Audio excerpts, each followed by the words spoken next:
Hey everyone, it's Marcus and welcome to more chatting in my jungle room. Thrilled I'm going overseas today where I'm speaking to an iconic 80s lady from an incredible iconic band. It is of course Lorraine McIntosh from Deacon Blue. Hey Lorraine, how are you?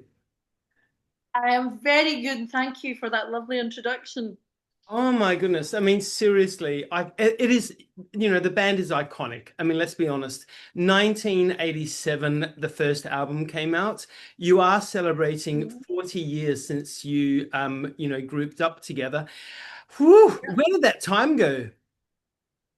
Well, someone was just asking me that in the last interview, and I thought, honestly, I think if we knew that, we would do something about it. But it certainly speeds up as you get older. Oh, It just and in the early days, it just seemed like the world kind of stopped, and this is where we're always going to be. We're always going to be 22 and 24 or whatever.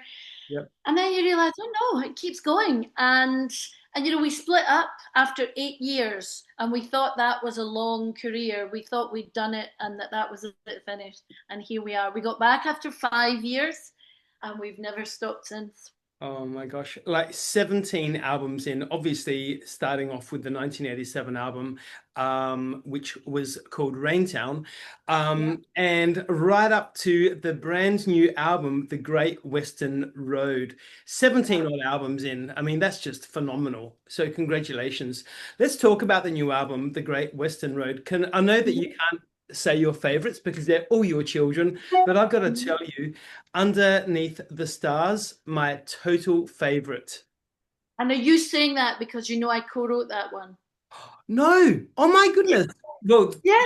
it was I meant don't do to it be. very often, and in fact, I very rarely do it. But that was a song that Ricky was working on for a long time, and because we live in the same house, I'll hear it being written and played, and if I like something, I'll go in and say, "Oh, that sounds good." And I didn't go in when that was being written because I thought, I don't think I really love that one. And then he called me in one day and he said, "Right, you have to listen to this and tell me what you think." And I said, "I don't really love it." And I said, and he said, "Why?" And I said, "Well, the underneath the stars bit sounds too cheesy to me. I mean, how often does that happen that people are underneath the stars?" I said, "It just doesn't seem real." So he went away and changed that, and then I wrote the second verse, and co-wrote lots of the lyrics, and we changed it to "Let's pretend that we're underneath the stars." So it's under neon lights, which is a bit more city vibe to it. So yes, thank you. I'm glad you like it. I certainly am so excited that this next bit of news, obviously you're about to do your Australian tour. You were last year in 2023, coming Yeah. back now in 2026, kicking off 28th of January in Perth. So, oh, that's a new show. You've actually already sold out a Perth show. Oh no, you've sold out two Perth shows. Holy moly, Rain. People Oh, are I loving you. know. And we're about to add a second Melbourne one too. This is bonkers. Then Yeah, you get to Adelaide on the 1st of February. yeah, And then, you got another couple, Sydney, Melbourne, and then Fortitude Music Hall in Brisbane, which yeah. wraps up the tour on 10th of February. I can't wait to see you in Adelaide. And hey, can I tell you, 1st of February, it's going to be so exciting. It's going to be at Theberton Theatre, iconic venue. It's just been refurbished, and we're going to have a party. And Adelaide is a special place for us because our daughter and her husband came and spent nearly 2 years there and Oh. didn't want to come home, but I made her come home because I missed her too much. Of But course. they loved it. And then when we went, she was like, "Oh my God, the restaurants in Adelaide." So she gave us all these tips of restaurants to go to, and we loved it. It was and people were very friendly and very welcoming. Awesome. Well, you know what? We can't wait to have you back here, not just Adelaide, but all around Australia. Um, hey, so let's go back to the beginning. When you first kicked off in 1987, Mhm. oh, sorry, it was more so 1986, really, when you formed. But who was inspiring you? Who were you listening to that really drove you away?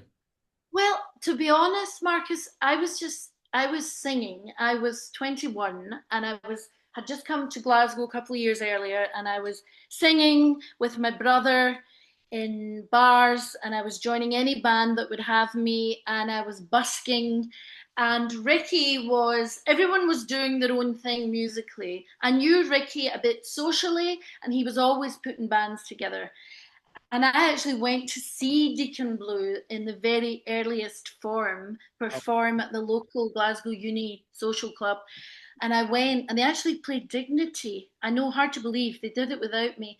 And I thought, I want to join this band. I love this band.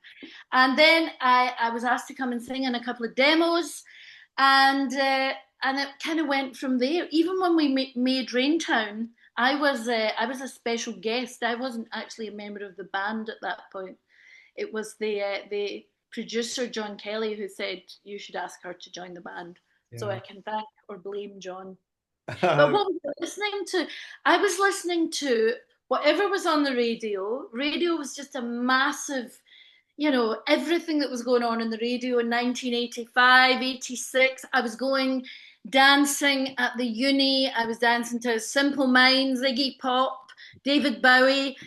And yet I was singing with my brother, and we were obsessed with Van Morrison, Bruce Springsteen, Jackson Brown, just real singer, songwriter songs that needed harmony. I was happy to listen to anything really in those days.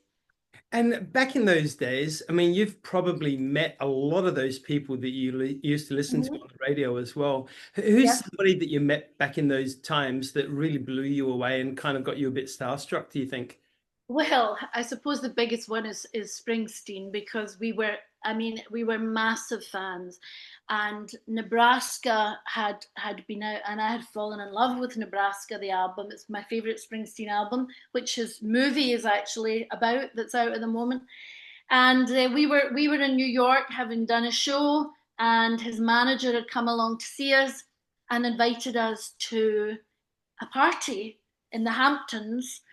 And my brother and his pregnant wife were over on holiday visiting us. So we said, well, can they come? And he said, yeah, they can come. They can come. And my brother's an even bigger Springsteen fan than us. So we went to this party and got to hang out with Bruce and Patty. And they were so lovely and so down to earth, but it did kind of blow my mind. And I'm not really one for hanging about with famous people. And at the end of the party, Bruce said to me, I hear Patty's and you're coming to our house on Thursday for a barbecue. And I said, yep, yes, thank you. We are. Patty's are. And then at the minute we got out to get in the car home, I said to my brother and husband, we're not going. And we didn't go. Oh, it was I made Ricky phone and say that we couldn't come. We were going traveling. It's just too much. I just feel by that point, Bruce has met so many people that want to be his best pals and hang out with him, and I can't bear to feel like I'm impinging on someone's. I'm just happy to love him and listen to his music, Be the fan, right? Yeah, I'm happy to be the fan. I mean, Lorraine, I don't know how many times, I've lost count, how many times Madonna has invited me around for a dinner party. I'm like, Madonna, just give me the music, honey. I want to be a fan. But she doesn't talk to us because we knocked her off the #1 spot. I know. So she doesn't talk to us anymore. So I don't even get a Christmas card from her now. She doesn't write. She doesn't call. She doesn't say she loves you anymore. Oh, bloody Madonna. Hey, and then moving. Oh, actually, before we go up to the new stuff again, but obviously 40 years in the industry, you've seen a lot of changes, and most of the changes have really just happened in the last, 5-10 years or so with technology and all that. What are some of the biggest changes that you've experienced over that time that you've really had to adapt to? Well, I think the good things, one of the best things is that people can record songs now without having a lot of money. You can get a great album, people are doing it at home on their computers in their bedrooms. So we get all these young kids just going out there now. And also they just put it straight online, put it on social media, and they are doing it for themselves. So hats off to them. I mean, we are well too late for that for us. But I think that's a massive thing. They're not waiting on record companies to come and change their lives anymore. The record companies are discovering them when they've already got some power rather than just being complete newbies. So I think that's a really good thing. I think people don't get paid for records anymore. I think people don't buy albums and listen to albums nearly as much from Mm. start to finish. Yeah. So that, and I know I don't either. If I really love someone, I will listen to the whole thing. Yep. But generally, I'll go on Spotify and listen to a few Well, songs that I love. And it's a shame because when I do love someone and I listen to it from start to finish, and I know from our own experience the curating of that album and the placing of songs is so important. And it goes all the way back to when we started with Raintown, and Born in a Storm starts it, and then it comes into that massive crescendo on the timpani drum of Raintown, and it's a kind of piece of art, really, an album. yeah. And I think that's been lost. Yeah, no, I hear you. I hear you. But you know what? I mean, I am a massive collector of vinyl. So Yeah, when I'm in that mood where I just want to hear an yeah, entire album in, full course, yeah. I will absolutely put on my vinyl rather than just Well, chucking on I Spotify. think that's true. I think people have rediscovered vinyl now and rediscovered the beauty of that, Yep. of this is the first side. Yeah. And then there's a pause and we flip it over and then it's a different story. I think that's a very good point. Hey, moving up to now, obviously, in 2025, what inspires your music these days? Has it changed to what inspired you in the early days?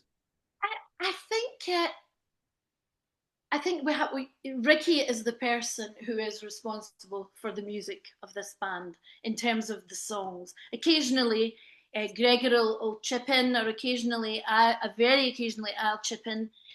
But it's down to Ricky, and Ricky is a massive musical nerd, if you like, collector. But he's not a nerd. He's open to everything, and he'll come in from the car, and I don't know. We wrote a single on our last album, or he wrote a single called Late '88, and he came in and had been listening to some show on Six Music here, which is really kind of alternative, and we wouldn't be played on it, but Ricky listens to it all the time. And he came in and he was like, "My God, I just heard the best thing ever, and I've got to go and find out who they are." And he came away with a keyboard, big fat keyboard sound from that song. And he said, "I'm going to write a song with this." And that went into late '88, this big, deep keyboard synth sound. So he is inspired by everything. He has a radio show here for country music. Yeah, He wow. loves country music. So he listens to everything, and he'll take what he needs from where he needs it, but still has to be a singer songwriter kind of start of a song because that's how the band is. Yeah. Hey, so the tour in 2026, are we going to hear much of the new album? You'll hear some of it. I Good. think we just did a massive tour in the UK, and we play for over 2 hours, and we did 10 new songs from Yeah. the Great Western Road. And there's always this conflict when we start the tour. Ricky will say, "Here's the set list because the set list changes every night." And Yep. Doogie and I are such big cowards. We'll say, "Oh no, don't put so many new songs in, they'll hate it." And he's like, "Trust me, how many years have I been doing this?" And we did it. And honestly, the feedback we had were some of the best gigs we've ever done. We won't be doing 10 of the new songs because we've not been in Australia as regularly. So people have a lot of albums to get through that we Yeah. will be picking and choosing. But we'll be doing we do all the big ones and all the hits. You want people to have a good night. Oh my, well, you know what? I'm going to get cranky, Lorraine, if Underneath the Stars isn't in the set list. Right. I'm going to remember that. I'm going This to one is remember that. dedicated to Markus. Right, okay, underneath the stars, right, okay.